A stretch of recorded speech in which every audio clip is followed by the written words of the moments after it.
کیا عورت مرد کو پرپوز کر سکتی ہے؟ آج کل خاص طور پر پاکستان کے حالات کو مد نظر رکھتے ہوئے یہ نظریہ کافی رواج پا رہا ہے کہ 4 شادیاں کرنی چاہیے۔ ماشاءاللہ ماشاءاللہ ماشاءاللہ، بڑی خوشی ہوئی جی آپ کے منہ سے یہ سن کے۔ اچھا جی، یہ خاتون کہہ رہی ہیں 4 شادیاں ہونی چاہیے، اس لیے سن کے خوشی ہوئی ہے کہ عورتیں تو مانتی نہیں اس چیز کو۔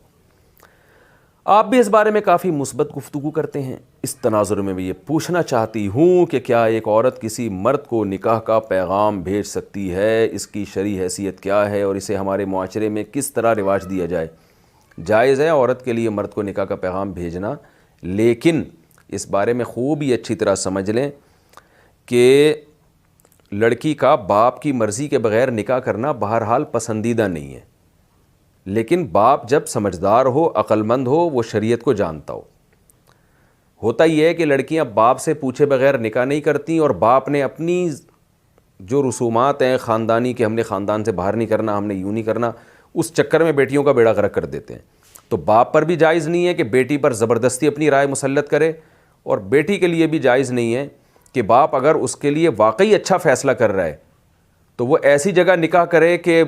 باپ کی عزت کا جنازہ نکال دے، تو بیٹی کے لیے بھی یہ ٹھیک نہیں ہے۔ ہاں، باپ اچھا فیصلہ کر رہا ہے اور واقعی اس کے لیے سوٹیبل رشتہ تلاش کر رہا ہے اور امید بھی ہے، تو پھر بیٹی کو وہیں کرنی چاہیے جہاں باپ کہہ رہا ہے۔ لیکن آج کل ایسا ہوتا نہیں ہے، رشتے شارٹ ہیں مارکیٹ سے۔ باپ جو ہے نا، اس نے ایک معیار بنایا ہوا ہوتا ہے کہ خاندان میں اور جب تک اتنی سیلری نہیں ہوگی تو اس کا نتیجے میں بیٹیوں کی عمریں نکل جاتی ہیں۔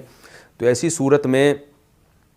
عرب علماء کا بھی یہ فتویٰ ہے کہ باپ اپنی ذمہ داری پوری نہیں کر رہا تو عورت کے لیے پھر جائز ہے کہ وہ باپ کے علاوہ کسی کو ولی بنا دے، یعنی بھائی کو بنا دے۔ بھائی ذمہ داری پوری نہیں کر رہا تو چچا کو بنا دے، دادا کو بنا دے، تو خاندان کے کسی بھی مرد کو ملا لے۔ اور یہ بھی نہیں ہو رہا تو پھر یعنی عورت کے لیے کورٹ میرج بھی جائز ہوگی ایسی صورت میں۔ تو خود سے کسی کو نکاح کا پیغام بھیجنا جائز ہے، اس میں حرج نہیں ہے، لیکن یہاں ایک بات کا خیال کرنا چاہیے کہ جب آپ کسی کو بہت زیادہ عزت دیتے ہیں تو بعض دفعہ سامنے والا اس عزت کے لائق نہیں ہوتا، اس میں اتنا ظرف نہیں ہوتا کہ وہ اس عزت کو ہضم کر سکے۔ مثال کے طور پر کسی لڑکی کے باپ نے کسی سے کہہ دیا میں اپنی بیٹی آپ کو دینا چاہتا ہوں، آپ سے نکاح کرنا چاہتا ہوں، تو سامنے والا اگر اس کا ظرف بڑا ہوگا نا تو وہ قدر کرے گا اس لڑکی کی شادی کے بعد بھی کہ بھائی اس کے تو باپ نے خود ہی مجھے عزت دی اور خود مجھ پہ پیش کی، تو وہ قدر کرے گا اور اس کا خیال کرے گا۔ لیکن معاشرے میں زیادہ تر ہو یہ رہا ہے کہ جو چیز فری میں ملتی ہے، جوتے گھسے بغیر ملتی ہے، لوگ اس کی قدر کرتے نہیں ہیں۔ ہو یہ رہا ہے کہ اگر کوئی باپ یا کوئی خاتون کسی مرد کو خود نکاح کی آفر کر دیں تو مرد کے دماغ میں یہ آتا ہے، لگتا ہے کہ اسے کوئی پوچھ ہی نہیں رہا تھا اور یہ لوگ تو بیچارے محتاج ہیں۔ تو پھر اگر وہ شادی کرتا بھی ہے نا تو وہ پھر وہ حقوق نہیں ادا کر رہا ہوتا اس کے، وہ کہتا ہے یار انہوں نے تو کوئی مل نہیں رہا تھا تبھی تو انہوں نے خود مجھے پیش کی ہے، تو مل نہیں رہا تھا ان کو تو یہ تو مجبور تھے، محتاج تھے، تو میں نے تو کسی محتاج کو سہارا دے دیا ہے۔ تو یہ جب صورتحال ہوتی ہے تو پھر وہ حقوق ادا نہیں ہوتے، محبت نہیں ہوتی۔ تو خود سے کہیں نکاح کا پیغام پیش کرنا جائز ہے، لیکن اس میں یہ چیز دیکھنی چاہیے کہ کہیں لڑکی کی عزت کم نہ ہو رہی ہے اس سے، سامنے والا میں اتنا بڑا ظرف ہو کہ وہ سمجھتا ہو کہ انہوں نے مجھے عزت دی ہے،